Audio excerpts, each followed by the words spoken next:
Quero te convidar para abrir a sua Bíblia, o Evangelho conforme Mateus nos escreveu, no capítulo 5.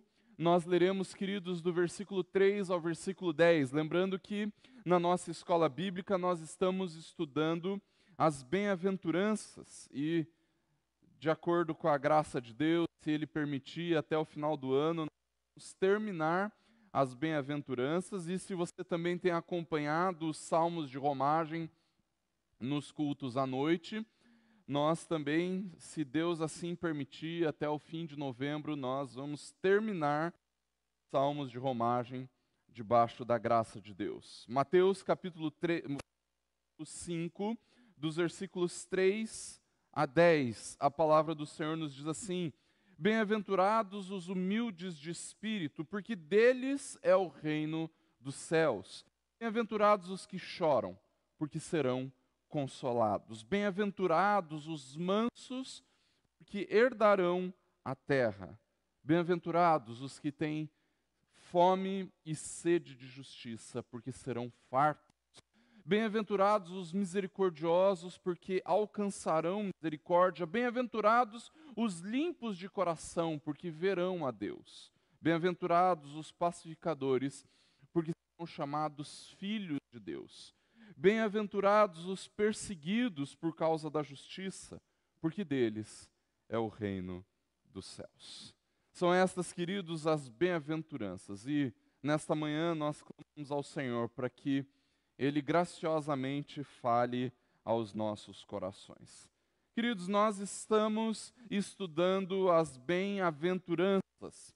E existem alguns detalhes a respeito destas bem-aventuranças que não podem passar batidos, e eu fiz questão de, durante todas as nossas aulas, enfatizar algumas coisas que são muito importantes para compreendermos a essência das bem-aventuranças e, de uma certa forma, a essência do Sermão do Monte. As bem-aventuranças, em primeiro lugar, queridos, são características que todos os cristãos precisam manifestar. Nós devemos manifestar as bem-aventuranças. Nós não temos a opção de escolhermos algumas destas coisas para vivermos. Assim como o fruto do Espírito, nós não escolhemos, eu vou ser manso, eu vou ter sede e fome de justiça, mas eu não quero ser um humilde espiritualmente. Não, isso não existe. Ou todas elas são verdade na nossa vida, ou nenhuma delas é. Mesmo porque, irmãos, essas características, em segundo lugar, a primeira característica é que todos os cristãos devem manifestar as bem-aventuranças. A segunda realidade é que essas características, as bem-aventuranças, não são virtudes que nós buscamos. Ou você é assim, porque Deus operou em você e te tornou assim, ou simplesmente você não é um cristão. E mais do que isso, queridos, elas não são produzidas por nossos esforços morais, éticos ou religiosos. Lembre-se, as bem-aventuranças não são mandamentos. Jesus não nos manda ser assim. Ao contrário, Jesus nos torna assim. Elas são produzidas em nós pela ação do Espírito de Deus. E isso acontece, em terceiro lugar, porque essas características dizem respeito a realidades absolutamente espirituais. Eu fiz questão de enfatizar também, queridos, que ninguém nasce mais manso que outra pessoa, ninguém é mais humilde que outro por causa da sua personalidade. Não são características naturais, são características espirituais. O Espírito produz estas características em nós.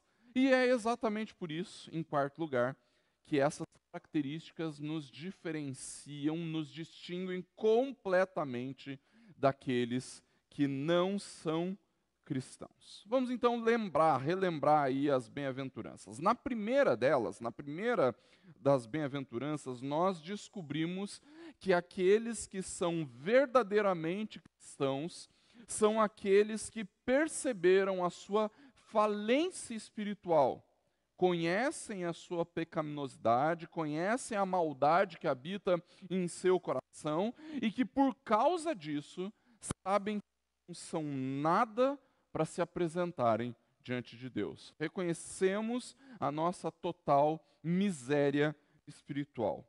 No entanto, queridos, isso não é apenas uma percepção, não é apenas algo do que nós tomamos conhecimento, porque a segunda bem-aventurança nos mostra que aqueles que são verdadeiramente cristãos sofrem com essa falência, com essa miséria espiritual. Nós choramos por causa da nossa maldade, mas nós também choramos porque nós percebemos que essa maldade não diz a respeito apenas a nós mesmos. O mundo em que nós vivemos, as pessoas à nossa volta também sofrem espiritual, também são falidos espiritualmente. Essa miséria não está apenas em nós mesmos, mas o mundo todo sofre com isso, com essa pecaminosidade, com essa maldade, com essa falta de justiça. E isso nos conduz à terceira bem-aventurança. Nós somos mansos porque compreendemos a pecaminosidade do mundo. Nós não temos mais a necessidade de nos defendermos ou então de defendermos a nossa honra, porque afinal nós somos falidos espiritualmente. Não existe nenhuma honra para ser defendida. É mais ou menos como um morador de rua defendendo a sua casa. Sejamos honestos, queridos, ele não tem uma casa para defender. A mesma coisa aqueles que são falidos espiritualmente, miseráveis espiritualmente. Nós não temos uma honra para defender. E isso nos conduz à mansidão. Nós não precisamos sermos belicosos, briguentos, para nos defendermos, para defendermos o nosso território, a nossa moral, a nossa honra, o nosso nome. Nós não temos nada disso, porque a nossa justiça está em Cristo. E então nós chegamos à quarta bem-aventurança, que é essa situação de miséria espiritual, a maldade que existe em nós e no mundo em que nós vivemos, nos faz ansiarmos pela justiça. Nós temos fome e sede de justiça. Quando nós olhamos para nós mesmos, sendo pobres e falidos espiritualmente, nós descobrimos que qualquer tentativa de construirmos a nossa própria justiça vai ser completamente frustrada. E por conta disso, nós encontramos a justiça de Cristo e nós nos encontramos na justiça de Cristo. E por fim, queridos, hoje nós chegamos à quinta bem-aventurança. Bem-aventurados os misericordiosos, porque alcançarão misericórdia. Quero que você, nesse exato momento, eu não sei onde você está assistindo, participando, né? Vou aproveitar para dar bom dia aqui para Lucilene, para Marion, para Gessi. Para Marion eu já dei bom dia, né? Os irmãos sabem disso, né? Mas mesmo assim, bom dia, né? Eu quero que neste momento você que está aí agora na sua casa, ou então em algum lugar que é familiar a você, você imagine que você não está participando da escola bíblica e agora você começou a procurar um filme para assistir. Você, depois de meses de pandemia, os cinemas abriram, eu acho que ainda não abriram, né? Mas vamos supor que já. Você então está procurando na internet um filme que você gostaria de assistir, ou então você abriu lá o seu Netflix, você tem 2 horinhas livre e você quer assistir um filme. Então você encontra lá um filme que tem um título interessante, que tem uma foto bonita, assim, com bastante destaque, que te chama atenção. Tem alguns atores que são, assim, não muito conhecidos, mas... E você começa a ler a sinopse desse filme. E a descrição do filme é assim: ex-militar é traído por seus superiores e abandonado por seus amigos, e mesmo experimentando intenso sofrimento, perdoa todos eles. eu acho que esse não seria um filme que você gostaria de assistir, não é verdade?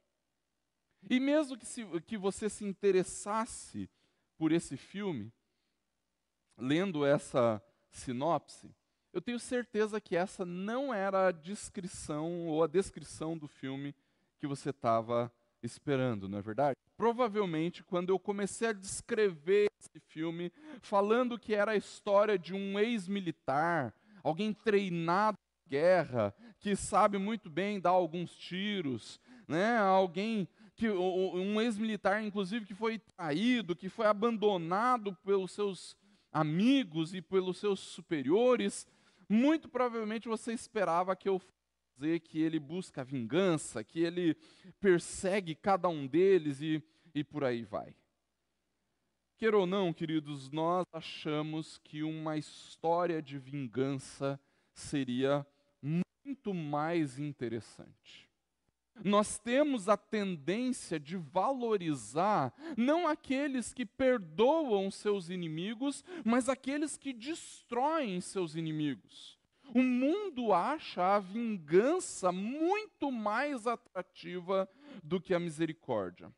No entanto, queridos, nós temos que pensar de forma diferente. Ontem, depois da plenária da UPH, eu estava conversando com o presbítero Luiz Alves, com o presbítero Paulo Alves também, e o presbítero Luiz disse assim: como cristãos, nós não devemos guardar mágoas. Mesmo que a gente fique irado, nós temos que perdoar. Não é verdade, irmãos? É isso mesmo. Nós não devemos guardar mágoa, nós temos que perdoar. Mas será que essa tem sido realmente a nossa disposição, queridos? Infelizmente, não. As pessoas até dizem que perdoam as ofensas que são praticadas contra elas, elas até falam assim: olha, eu perdoei, eu deixei passar, né? Passou, agora eu perdoei. Mas elas também se apressam em dizer que não conseguem esquecer aquelas ofensas. E existem alguns até que, quem sabe, se gabam de guardar algum ressentimento. Olha, eu perdoei aquilo que aconteceu, mas jamais vou esquecer. Aquilo me machucou demais, então a pessoa começa a descrever a dor que sentiu quando foi ofendida. Isso demonstra, queridos, que nós, seres humanos, temos a tendência de valorizar muito mais a vingança do que a misericórdia. Mas a misericórdia também, além do perdão, tem uma outra face, queridos, que é a face da caridade, não é verdade? Ainda que a gente consiga ver a valorização da caridade com as inúmeras organizações não governamentais que existem, todo o trabalho voluntário é realizado por aí afora, e até mesmo pelas doações que as campanhas de doações que nós vemos por aí afora, eu honestamente me pergunto, queridos, o quanto essas pessoas envolvidas com caridade verdadeiramente sentem em si mesmos os problemas das pessoas que se propõem a ajudar. E mais do que isso, quando as pessoas se dispõem a alguma caridade, queridos, a fazer alguma coisa. Opa, errei no meu slide aqui. Aí, tá tudo certo. Mais do que isso, quando as pessoas se dispõem a fazer alguma coisa, quando fazem alguma coisa, elas sempre doam daquilo que sobra, não é verdade? É como se fosse aquela moedinha que fica perdida no painel do carro que a gente dá para alguém que no sinal nos pede. Mas quando nós estamos falando de misericórdia, irmãos, nós estamos falando de efetivamente custa caro. A misericórdia, a moedinha no painel do carro que nós usamos para esmolar, não tem absolutamente nada a ver com misericórdia. A maior parte das pessoas, quando pratica alguma caridade, está, na verdade, tentando aliviar a sua própria consciência. Quando nós pensamos, e outra, né? Quando nós pensamos em sermos misericordiosos, normalmente as pessoas têm a tendência de pensar em complacência. Para nós, alguém que tem misericórdia é uma pessoa extremamente tolerante, alguém que não liga muito para as ofensas que recebe, não é mesmo? Alguém que finge que nem percebeu que a outra pessoa ofendeu e ela finge que aquilo não existiu e passa por cima, deixa de lado. E isso acaba moldando o pensamento da nossa sociedade, queridos. Nós temos que ter uma mente mais aberta, nós temos que ser mais tolerantes, mesmo que essa tolerância seja com algo que transgride a lei, ou então que transgride a moralidade, ou que a imoralidade tome conta, não tem problema, nós temos que ser mente aberta, vamos em frente, seja mente aberta. Mas isso não é o que a Bíblia nos ensina, queridos, a respeito da misericórdia. A começar pelo fato de que o próprio Deus é descrito como misericordioso, não é verdade? Um dos meus salmos favoritos, o Salmo 145, no versículo 8, diz: benigno e misericordioso é o Senhor, tardio em irar-se e de grande clemência. Ou seja, se o conceito de misericórdia é tolerar o erro, então Jesus morreu em vão. Deus deveria simplesmente tolerar o nosso pecado. No entanto, queridos, o que a Bíblia deixa claro é que Deus é misericordioso, mas Ele também é reto, santo, justo e verdadeiro. Ou seja, se misericórdia é tolerar o pecado, é tolerar a imoralidade, então Deus deixaria de ser reto, justo e misericordioso e verdadeiro. Mas a complacência com o pecado, irmãos, não é misericórdia. Misericórdia não é dar de ombros para o pecado, misericórdia não é fechar os olhos contra a ofensa, não é fingir que a imoralidade não existe, não é fingir que ninguém fez nada. Não. Misericórdia não é simplesmente deixar de se importar com a maldade. Nós precisamos entender, queridos, que misericórdia custa caro. Até para Deus. Até para Deus, misericórdia custa caro. Porque desde a criação do mundo, queridos, Deus tem derramado da sua misericórdia sobre pecadores. E para você ter uma ideia de que como isso custa caro, isso custou a vida, a morte e a ressurreição do seu Filho eterno. Nós não podemos achar, queridos, que misericórdia é simplesmente um ignorar, um tratar de pecados. Jesus pagou o preço do nosso pecado na cruz do Calvário, irmãos, para que nós fôssemos reconciliados com Deus. A misericórdia de Deus é de graça, mas é de graça para nós. Para Deus custou, e custou caro, custou a vida do seu filho. O Pai entregou Jesus para sofrer a santa ira de Deus por causa do meu e do seu pecado. Na cruz, Jesus experimentou no seu corpo a punição eterna do pecado que nós merecíamos. E quando Jesus foi entregue à justa ira de Deus, queridos, ele experimentou uma forma de abandono que ele nunca tinha provado antes. Lembra disso? Deus meu, por que me desamparaste?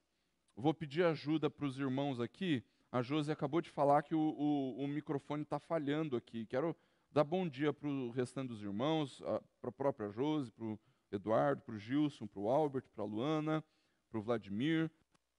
Lucas, você consegue ver o que está acontecendo? Por que o microfone está falhando? Será que sou eu aqui que estou... Não?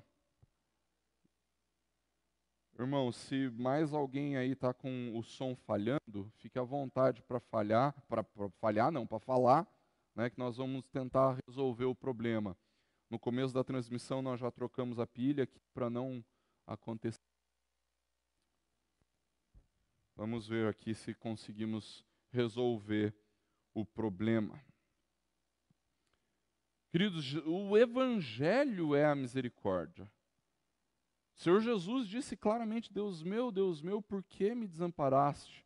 Jesus e Deus Pai desfrutavam da mais profunda comunhão e intimidade possível desde toda a eternidade, mas naquele momento, Jesus bebeu voluntariamente o cálice da ira de Deus. Jesus provou espontaneamente a dor mais profunda possível para que exaltasse a glória de Deus, trazendo pecadores para um relacionamento com o Pai. Ou seja, Jesus amou tanto o Pai e amou tanto a nós mesmos, que somos falidos espiritualmente, corrompidos, pecadores, cheios de justiça própria, egoístas, autoconfiantes. Jesus amou tanto o Pai e nos amou tanto, que Ele suportou alegremente a ira de Deus por nós. E tudo isso, queridos, para que eu e você pudéssemos desfrutar da misericórdia de Deus. Misericórdia, queridos, custa caro, até para Deus. É por isso que o Evangelho é a grande demonstração da misericórdia, queridos. Porque a mensagem do Evangelho é a mensagem de Deus resgatando pecadores desprezíveis e miseráveis. E Deus não faz isso apenas sentindo compaixão. Deus agiu, e Ele agiu enviando o seu Filho, queridos. A misericórdia é Deus em ação. Queridos, como seres humanos, nós enfrentamos todo tipo de miséria como resultado do nosso pecado. Mas Deus tem misericórdia de nós. Ele vê a nossa miséria, Ele sente compaixão, obviamente, mas Ele mesmo toma a única providência possível para nos resgatar da nossa miséria. E a única providência possível não era um passe de mágica, não era Deus fechar os olhos para o nosso pecado, mas Deus age em nosso favor, queridos, para nos resgatar da nossa miséria, e a única providência possível para que isso acontecesse, queridos, era o seu Filho, a vida do seu Filho, o Senhor Jesus. A misericórdia de Deus, então, queridos, é uma compaixão interna, acompanhada por atos radicais e externos em relação à nossa miséria. E assim Deus vem na nossa direção, queridos, com a maior misericórdia que esse mundo já conheceu, o Senhor Jesus. Não é simplesmente um sentimento, mas é também, queridos, uma ação extrema para que a miséria, para que a situação seja aliviada. Misericórdia é ação. No entanto, queridos, essa misericórdia também é demonstrada como perdão. O nosso pecado não foi simplesmente apagado, queridos. É diferente. O nosso pecado foi perdoado. O que eu quero dizer com isso? Eu quero dizer, queridos, que quando Jesus morreu na cruz, irmãos, Ele estava absorvendo uma dívida que não era dele. Ele estava absorvendo a nossa dívida de pecado. E Ele estava absorvendo nele mesmo a nossa dívida. O nosso pecado não deixou de existir ali na cruz do Calvário.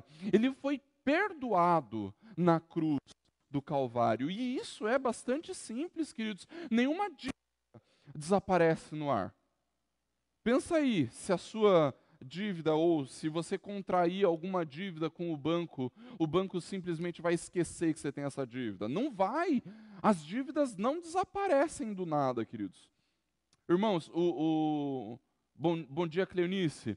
O Gilson está falando que o som está normal para ele lá. Eu não sei se para os demais irmãos aí. Bom dia, Narciso. A nossa dívida, o nosso débito, querido, não simplesmente deixou de existir. O banco não olha para uma dívida que a gente venha contrair fingindo que ela não existe. Não. O que aconteceu na cruz, queridos, é que Deus nos perdoou dos nossos pecados, porque Ele, em Cristo, absorveu essa dívida ao custo da vida de Jesus. Nós fomos alvos da misericórdia de Deus. Ele não apenas sentiu compaixão, mas Ele agiu em nosso favor. E então, por causa do que Jesus fez na cruz do Calvário, Deus nos perdoou. Não foi uma dívida que simplesmente desapareceu, mas foi uma dívida que foi perdoada. Mas para que essa dívida fosse perdoada, alguém precisava assumir, absorver essa dívida. E foi isso que Jesus fez na cruz do Calvário, quando perdoou, quando assumiu a nossa dívida. No entanto, queridos, esse texto não fala exclusivamente da misericórdia de Deus. Porque eu falei a respeito dessa misericórdia para que nós pudéssemos entender o que é, de fato, misericórdia. Porque o texto está apontando para uma misericórdia que nós devemos experimentar em nós mesmos. Afinal, o texto nos diz: bem-aventurados os misericordiosos, porque alcançarão misericórdia. Num primeiro momento, queridos, nós poderíamos pensar que esse texto fala sobre salvação pelas obras, não é verdade? Parece que o texto está nos dizendo assim: se nós formos misericordiosos, então aí sim Deus vai ser misericordioso conosco. Mas você vai concordar comigo quando eu digo que se nós fôssemos julgados desta forma, nenhum de nós seria perdoado, nenhum de nós receberia misericórdia, não é verdade? O perdão seria algo impossível para nós e nós estaríamos anulando a graça. Porque, sejamos honestos, queridos, nós não temos uma disposição perdoadora. Nós gostamos é da vingança. Nós gostamos é da retribuição. Ou seja, se a misericórdia de Deus em meu favor dependesse, em último caso, do quão misericordioso eu consigo ser com as outras pessoas, então eu seria completamente perdido. Mas lembre-se, as bem-aventuranças não são mandamentos.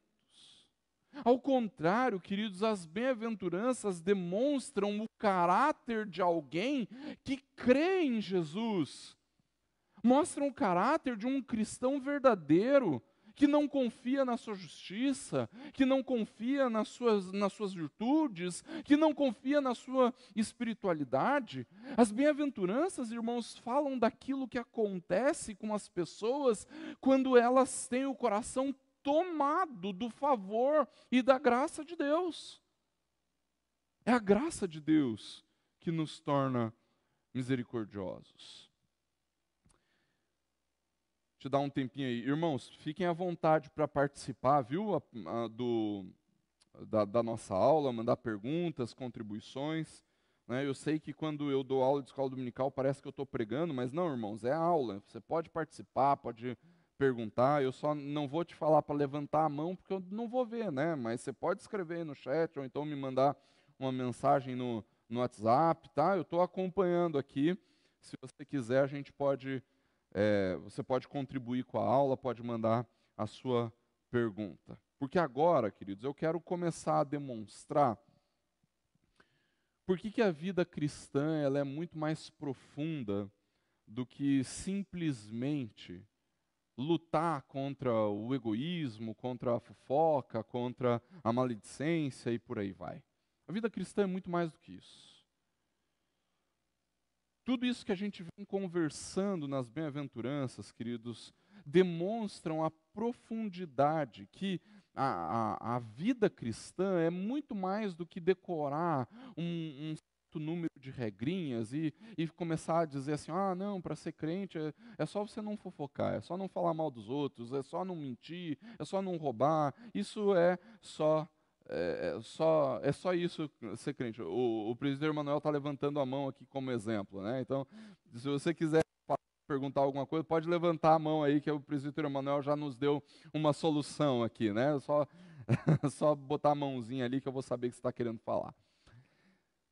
Queridos, a vida cristã é muito mais profunda, é muito mais, tem muito mais a ver com aquilo que nos move do que simplesmente um punhado de não faça isso, não faça aquilo, não faça aquilo outro.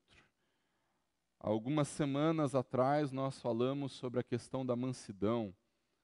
Irmãos, como é difícil não termos o impulso de nos defendermos quando somos injustiçados, não é verdade? Quando a nossa suposta honra é ferida. Mas a mansidão implica nisso, que nós não precisamos defender a nossa honra, porque nós não temos nenhuma. Queridos, como é difícil não construir uma justiça própria, não é verdade? Quando nós nos percebemos como pessoas que têm falta de justiça, então o que nós queremos fazer? Nós queremos ser justos, então nós fazemos um monte de coisa, nós fazemos boas obras, então nós tentamos disciplinar o nosso comportamento para que as nossas virtudes, aquilo que é supostamente bom em nós, transpareça para as outras pessoas, então nós vamos na igreja, então nós damos o dízimo, então nós servimos em algum ministério e por aí vai. Nós tentamos desesperadamente construir uma justiça nossa, mas o texto diz claramente que a realidade do crente é sentir fome e sede de justiça e só encontrar essa fartura em Cristo. Ser cristão é muito mais profundo do que simplesmente cumprir um punhado de regrinha e não fofocar, e não ser maledicente, e não ser egoísta. E eu quero te demonstrar quão profundo é isso. Você lembra daquela passagem dos 2 devedores registrada lá em Mateus capítulo 18? Nessa parábola, queridos, Jesus nos conta a história de um rei, ou uma história de um rei, que resolveu em um dado momento ajustar as contas, acertar as contas com os seus servos. Então, ele manda chamar um dos seus servos que tinha uma dívida que era impagável, sei lá, era uma dívida de 500 milhões de dólares, né? E o rei, sabendo que aquele servo nunca ia conseguir pagar, saldar aquela dívida, se compadeceu daquele servo e então perdoou a dívida. Lembre-se, perdoar não é fingir que a dívida não existe. O rei assumiu, absorveu aquela dívida. Ele não é que ele negou que a dívida existia. Perdoar uma dívida não é isso. Ele absorveu o custo da dívida. O servo deve 500 milhões, tudo bem, eu te perdoo. Eu fico com esse custo para mim mesmo. Mas o que aconteceu? Aconteceu que saindo dali, aquele servo encontra um companheiro, um conservo. Alguém que devia uma quantidade muito menor de dinheiro, sei lá, 100 reais. E mesmo tendo experimentado o perdão do rei, queridos, aquele servo mandou o seu companheiro para a prisão, até que a dívida fosse paga. Quando o rei ficou sabendo disso, mandou chamar aquele servo, e então o mandou para a prisão também.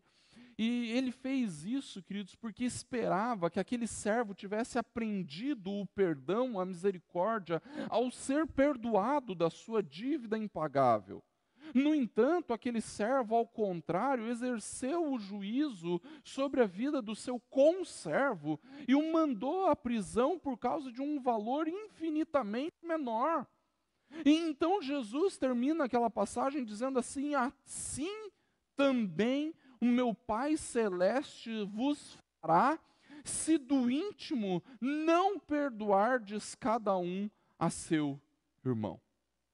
Mateus capítulo 18, versículo 35. A verdade, queridos, é que esse texto nos mostra que nós só temos condições de sermos misericordiosos se de fato nós conhecemos a misericórdia. Eu só posso perdoar alguém se eu realmente sei perdoado. Só posso, e mais do que isso, o texto também mostra que eu só posso ser perdoado se eu estiver verdadeiramente arrependido da minha falta de perdão. O que acontece então, queridos? Acontece que se eu estou verdadeiramente arrependido da minha condição, eu percebo que eu sou verdadeiramente pecador, então, assim como eu recebi perdão, eu passo a perdoar todos aqueles que me ofendem, ou que me ofenderem, ou que me ofenderam. A única condição para alguém ser perdoado é que exista arrependimento no seu coração e creia em Jesus e assuma a justiça de Cristo. E o arrependimento, irmãos, envolve que eu perceba que eu não tenho direito a nada diante de Deus, eu sou falido espiritualmente e que é somente por causa da sua graça e da sua misericórdia que eu posso ser perdoado, não por causa da minha justiça, não por causa dos meus méritos, mas por causa dos méritos de Cristo, porque Jesus absorveu as minhas dívidas na cruz do Calvário. E como consequência disso, se nós nos percebemos e olhamos e vemos essa nossa situação diante de Deus, então com certeza, queridos, nós sentiremos essa compaixão também pelas pessoas que estão à nossa volta. Se eu lembro quem eu sou, se eu lembro da minha falência espiritual e do resgate que Deus operou na minha vida, então eu não posso mais enxergar as outras pessoas como os meus inimigos ou como aqueles que me ofenderam. Eu preciso vê-los como vítimas e escravos do mundo, do pecado e de Satanás. E isso deveria me levar à misericórdia e então perdoá-los. Ou seja, é a misericórdia de Deus em nosso favor, queridos, que move o perdão nos nossos corações. Mas lembre-se, a misericórdia custa caro. Perdoar alguém custa caro. Custa a sua vontade de fazer vingança. Custa a sua vontade de estar sempre certo, custa o seu desejo de ter sempre razão, custa o seu ego inflado, custa o seu senso de justiça pessoal, custa o seu senso de honra, porque você está efetivamente absorvendo em si mesmo a dívida que essa pessoa fez contra você. E sejamos honestos, queridos. Não importa o quanto custe, não importa quantas vezes e como nós fomos ofendidos. O apóstolo Pedro vira para Jesus e pergunta: quantas vezes nós temos que perdoar um irmão? Até 7 vezes? E aí Jesus diz: não, muito mais que isso. Até 70 vezes 7. Não importa o quanto custe, não importa quantas vezes, qual foi a intensidade da ofensa que foi praticada contra nós, não importa qual o caráter da pessoa que nos ofendeu, simplesmente, irmãos, não importa. Porque aqueles que receberam misericórdia não têm outra opção. Os cristãos são obrigados a continuar perdoando, não importa importa o quanto isso custe. Mas não é apenas isso, queridos. A misericórdia é o que de fato move o serviço da igreja. Ontem, na plenária da UPH, no momento de devocional, eu falei um pouco sobre isso, porque eu falei que quando nós servimos baseado na nossa vontade, o nosso serviço em algum momento vai arrefecer, nós vamos desistir de servir, nós vamos desistir de trabalhar. Mas quando nós baseamos o nosso serviço na vontade de Deus, então nós entendemos que nós não podemos parar de servir. Nós não podemos parar de abençoar as outras pessoas. É a misericórdia que move o serviço da igreja, queridos. Porque a misericórdia é ativa, irmãos. Deus agiu para nos resgatar da nossa miséria. E vendo o que o Senhor fez em meu favor, então nós devemos nos compadecer diante do sofrimento das outras pessoas, mas não apenas sentir compaixão, queridos, nós devemos ser impulsionados por um esforço radical para aliviar o sofrimento dessas pessoas. Estou vendo aqui o presbítero Kleuber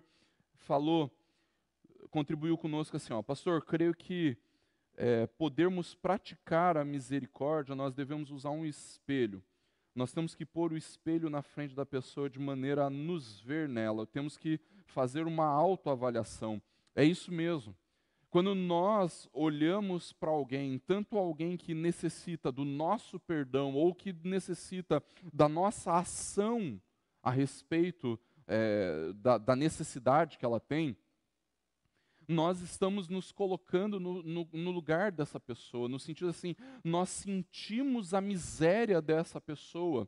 Misericórdia é isso mesmo, nós estamos sentindo a miséria das outras pessoas. Eu disse no começo, o quanto será que as pessoas que praticam caridade por aí afora sentem efetivamente a miséria das pessoas a quem querem ajudar? Muito poucas. Mas quando nós nos colocamos no lugar dessa pessoa, tanto da pessoa que necessita do nosso perdão ou que necessita dos nossos recursos, então nós sentimos a sua miséria.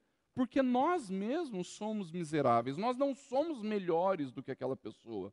Nós somos miseráveis. E por isso, queridos, é isso mesmo, né? Nós olhamos para essa pessoa como se estivéssemos vendo a nós mesmos. Como se estivéssemos vendo a nossa miséria naquela pessoa. E isso nos impulsiona não só ao perdão, mas nos impulsiona também a servirmos aquelas pessoas. A misericórdia, queridos, nos leva além de um sentimento de bondade, sabe como? Para com aquela pessoa que precisa. A misericórdia nos leva a agir. Mas lembre-se, misericórdia custa caro.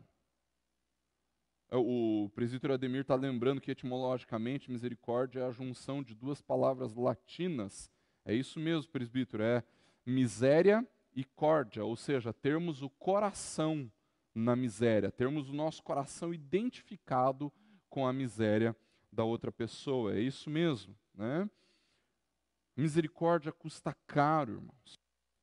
Sejamos honestos, queridos. A moedinha que fica perdida ali no painel do carro e que nós damos de esmola, não nos custa nada. Nós, inclusive, deixamos aquela moedinha ali para isso. Nós deixamos aquela moedinha para ser esmolado. Né? É um dinheirinho que não me faz falta, né? Então não custa nada. Não é assim que nós pensamos? Mas quando nós vemos a misericórdia na Bíblia, queridos, nós percebemos que ela custa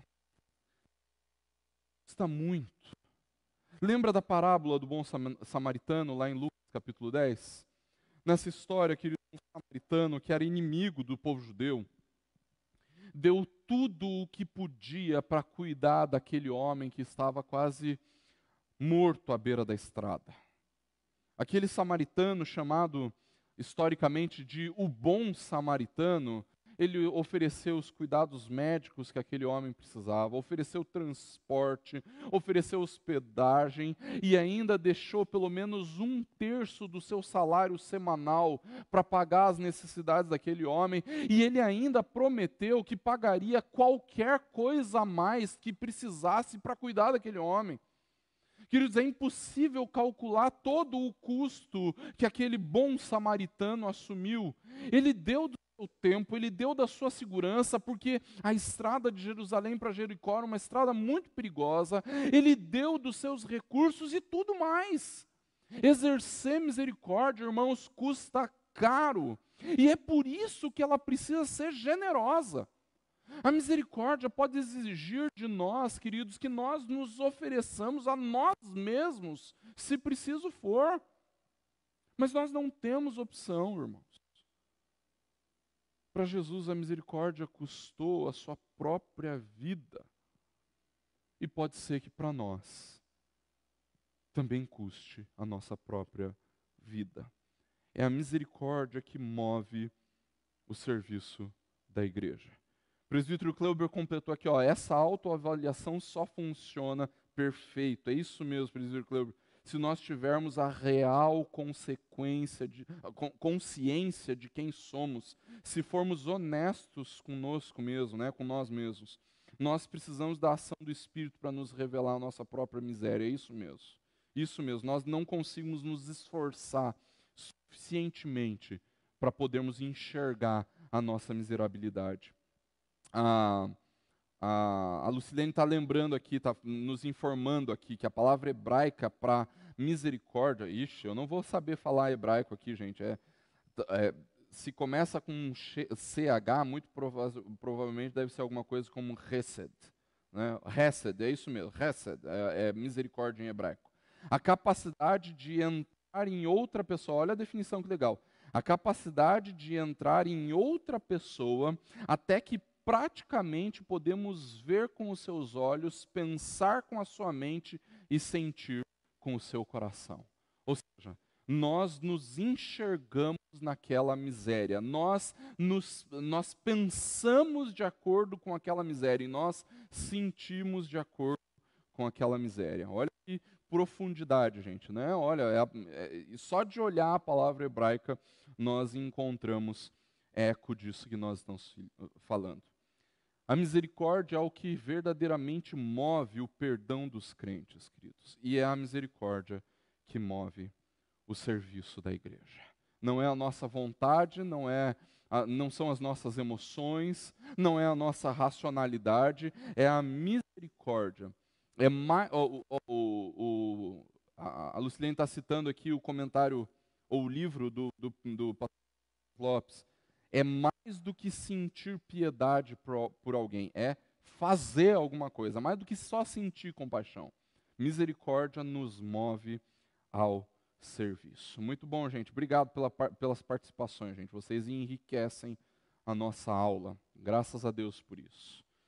Concluindo, então, queridos, diante disso, essa aventurança nos impulsiona a abrirmos mão espontaneamente dos nossos recursos. Mas nós não fazemos isso, irmão, simplesmente para aliviar a nossa consciência culpada. Nós não fazemos isso para somar uns pontinhos com Deus. Sejamos honestos, queridos. O tipo de caridade que nós estamos acostumados a fazer e acostumados a ver nos outros é um tipo de caridade que não custa nada. Nós constantemente fazemos doações na igreja, né? Esse mês nós estamos arrecadando aí, graças a Deus, presbítero Edgar, que maravilha mesmo, né? Olha que maravilha todo esse conhecimento sendo compartilhado. Quando nós vemos a caridade que nós vemos sendo feita por aí, queridos, nós não estamos vendo um exercício de misericórdia.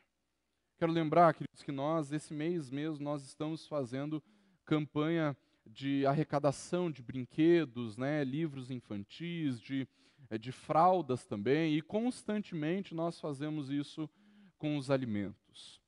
Sejamos honestos, queridos, nós normalmente nós damos daquilo que nos sobra, não é verdade? O que nós damos normalmente é a moedinha que está perdida no painel. É o brinquedo que não é mais usado, é um pacote de fralda que sobrou do nosso salário lá, então vamos lá, compra um pacote de fralda. Ou então é um livrinho que está na estante que nós nunca ligamos muito para ele, nem sabemos se o livro é bom ou não, a gente vai doando. É só ver, quando você tiver a oportunidade, pergunta para os diáconos da igreja quando se faz doação de roupas para a igreja. Gente, até roupa íntima rasgada o povo enfia na sacola de doação. Isso não é misericórdia, queridos. Isso é a moedinha que ficou largada no painel, que ficou esquecida no painel. Não nos custa nada. Mas sejamos honestos, vamos olhar para o que a palavra diz. Misericórdia custa caro, irmãos. A Maureen está vendo aqui, ó, nessa pandemia nós podemos exercer a nossa misericórdia junto aos que mais precisam. Amparar no momento de necessidade, ser sustento ao irmão através da palavra, do alimento, roupas, brinquedos, é isso mesmo. É a misericórdia que deve mover o nosso serviço, queridos. Nós não estamos doando dos nossos recursos, daquilo que temos, simplesmente para aliviar uma consciência culpada, ou então pelo senso de dever. Não, nós precisamos fazer alguma coisa. Nós não estamos fazendo isso para somar uns pontinhos com Deus, e muito menos para nos sentirmos como os grandes benfeitores da humanidade, né? Ou os grandes benfeitores para os pobres. Não. Quando nós vivemos e praticamos a misericórdia, queridos, nós estamos nos lembrando da misericórdia da qual nós mesmos recebemos. Nós mesmos somos alvos da misericórdia de Deus. Sim, Deus viu a nossa miséria, sentiu compaixão de nós, mas Ele não ficou apenas no sentimento. O que Ele fez? Ele agiu em nosso favor. Queridos, somente o Evangelho nos mantém humildes o suficiente a ponto de demonstrarmos misericórdia aos outros.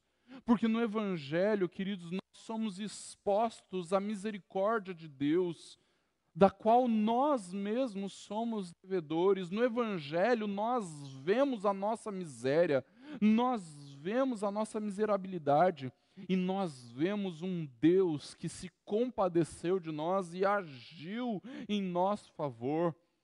Pense nisso. A sua disposição de viver a misericórdia é um bom indicador do quanto você entendeu a misericórdia revelada no Evangelho.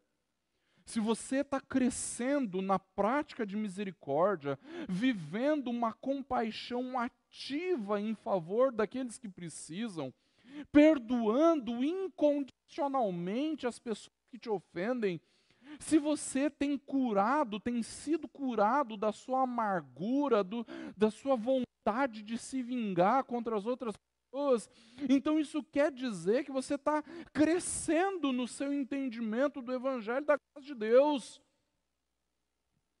Mas se isso não tem acontecido com você, então é muito provável que você ainda não é um cristão e não compreendeu o que é a graça de Deus revelada na sua misericórdia em nosso favor. E assim, queridos, se nós verdadeiramente entendemos a misericórdia que vem de Deus, então nós estamos vivendo uma compaixão ativa, não apenas sentimento de bondade, de compaixão direcionada a alguém, mas nós fazemos algo para aliviar a miséria da pessoa. Nós também estamos vivendo um perdão incondicional. Não importa o quanto custe a ofensa que foi praticada contra nós. Não importa se ela custa a nossa honra ou o nosso senso de honra. Não importa se custa o nosso senso de justiça pessoal. Afinal, nós não temos nenhuma honra, nós não temos justiça pessoal. Nós somos falidos espiritualmente, miseráveis espirituais. Nós não temos nada. Não importa o quanto custe, nós simplesmente perdoamos. Nós absorvemos aquela ofensa e perdoamos. Ah, pastor, eu só perdoo se vier me pedir perdão. Ah, pastor, eu só perdoo se fizer isso, aquilo e aquilo outro. Isso não é perdão. Você não está assumindo o custo, o alto custo da misericórdia. Mas também, queridos, nós devemos ter a nossa amargura curada. Quantas vezes eu já ouvi gente dizendo assim, ah, pastor, eu perdoo, mas não esqueço não, viu? Aquilo está muito bem guardado. Me feriu, e a pessoa começa então a descrever todo o ressentimento, toda a amargura. Eu ainda sinto como se fosse hoje. Ela rasgou o meu coração está sangrando por causa disso, por causa daquilo, porque ela fez isso. Ah, pastor, como eu quero ver a vingança. Queridos, isso não é uma amargura que está sendo curada. Ao contrário, tem muito ressentimento aí. Quando nós vivemos e entendemos a misericórdia, então, queridos, a nossa amargura, o nosso ressentimento é curado em Jesus. Porque afinal, irmãos, bem-aventurados os misericordiosos, porque estes são aqueles que alcançarão misericórdia. O presbítero Ademir conclui para nós aqui, nos demonstrando isso, queridos. Misericórdia não é um simples sentir apenas. É um agir em favor do miserável, ou seja, daquele que não pode nem poderá nos retribuir o favor que lhe prestamos. É isso mesmo. Né? Nós estamos assumindo o custo dessa ação. Ele nunca vai poder nos retribuir. Mas mesmo assim, nós, uma compaixão ativa, um perdão incondicional e uma amargura, um ressentimento curado no Senhor Jesus.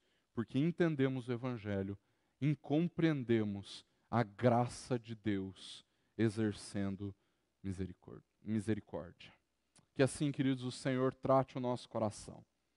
Que nós sejamos verdadeiramente misericordiosos, absorvendo o custo. Misericórdia custa, e custa caro. Custou para Deus, custou a vida do seu Filho eterno, custou para Jesus, custou a comunhão perfeita com o Pai, gloriosa com o Pai. E por isso, queridos, quando nós nos dispomos a vivermos a misericordiosa, que nós possamos ter clareza, convicção de que vai nos custar sim. Vai nos custar talvez até a nossa própria vida.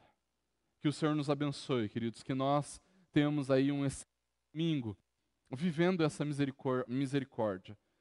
A família talvez seja o lugar onde nós mais tenhamos dificuldade de viver a misericórdia. É talvez por causa disso, queridos, que tantos divórcios acontecem, é talvez por causa disso que tantos filhos estão brigados com seus pais, tantos pais estão brigados com seus filhos, por falta de viver a misericórdia. Que nós possamos viver essa misericórdia hoje, queridos, na nossa casa, na nossa família, mas também no nosso dia a dia, na empresa onde trabalhamos, no nosso ambiente de trabalho, no nosso ambiente de estudo, na nossa vizinhança, que nós possamos aprender a viver a misericórdia. Que o Senhor nos abençoe e nos dê um excelente domingo. Vamos orar, queridos, encerrando o nosso tempo de escola dominical.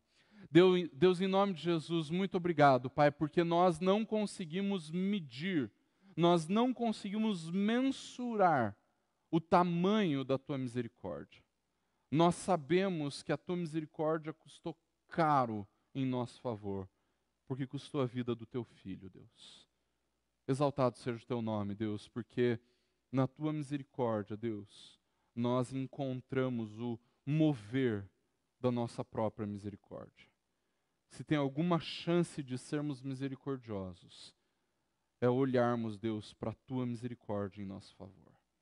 Age, Deus, com graça nas nossas vidas, para que estas bem-aventuranças sejam encontradas em nós, para que nós, como teus filhos, como discípulos de Cristo, possamos viver cada uma dessas características verdadeiramente.